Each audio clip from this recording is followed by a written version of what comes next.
My dear students,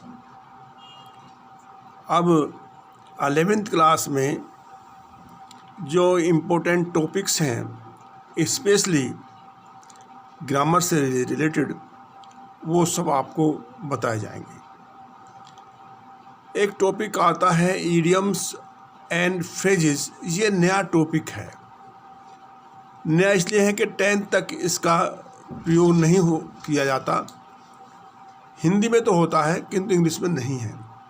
idioms कहते हैं मुहावरे, फ्रेजेस वाक्यांश। तो जो मुहावरे हैं उनका हम सेंटेंसेस में कैसे प्रयोग करते हैं, क्या उनका मीनिंग होता है, हम इसे समझेंगे। तो सबसे पहले देखिए, पहला है idiom all the way. All the वे का मतलब लिखा भी है इसमें, पूरी तरह, कंप्लीटली। अब इस पर सेंटेंस बनाना है हमें। एग्जाम में सिर्फ ऑल द वे लिखाएगा और आपको सेंटेंस बना करके मीनिंग क्लियर करना होता है। तो सेंटेंस क्या बना है? He got drenched in the rain all the way. वो वर्षा में रास्ते में पूरी तरह भीग गया। सेकंड देखिए, एट बे, किसी चीज से सुरक्षित दूरी बनाए रखना, ये इसका मीनिंग है। तो जब से सेंटेंस बनाए क्या होना है? I keep myself at bay from alcohol. और भी सेंटेंस बना सकते हैं, we should keep ourself at bay from smoking. हमें धूम्रपान से दूरी बना करके रखनी चाहिए, नहीं यूज करना चाहिए। नेक्स्ट देखिए, एट 6 and 7, कहते हैं तीतर बीतर हो जाना। कैसे? आई फाउंड माई रूम, तीतर बीतर होना, at 6 and 7 when I got back home. वो कहता है जब मैं घर आया तो मैंने अपने कमरे को अव्यवस्थित पाया। तीतर बीतर, I found my room at 6 and 7, सामान इधर उधर अव्यवस्थित। आई गोट बैक होम, जब मैं घर आया। नेक्स्ट देखिए, एट द 11th आवर, कहते हैं अंतिम समय पर। मैं कह सकता हूँ कि I enter the examination hall at the 11th hour, कि मैंने एग्जामिनेशन हॉल में उससे प्रवेश किया बिल्कुल लास्ट समय पर, उसके बाद एंट्री ना होती। या we planned a picnic at the 11th hour, हमने पिकनिक का जो योजना थी, we planned a picnic at the 11th hour, बिल्कुल अंतिम समय पर बनाई। ए फूल्स पैराडाइज, क्षणिक खुशी, या इसे कहते हैं मोमेंट्री प्लेजर।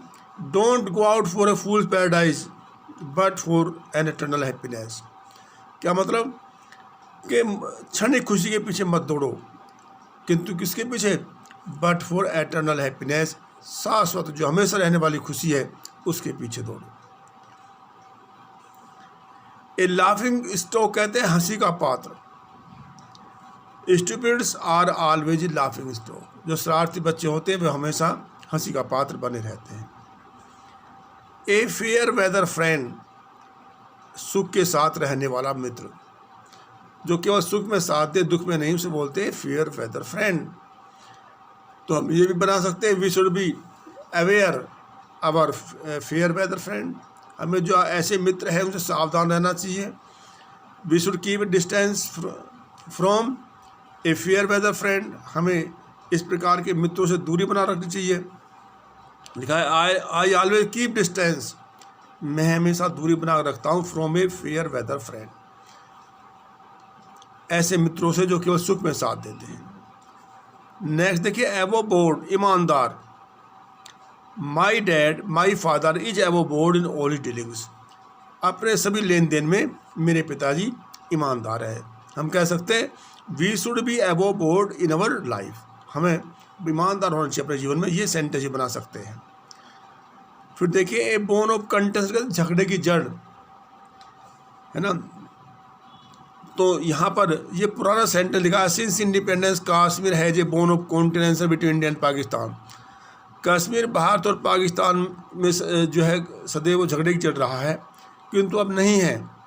तो इसके लिए हम लिख सकते हैं since Kashmir has not been a bone of contention between India and Pakistan, कि कश्मीर अब भारत और पाकिस्तान के बीच विवाद का विषय नहीं है।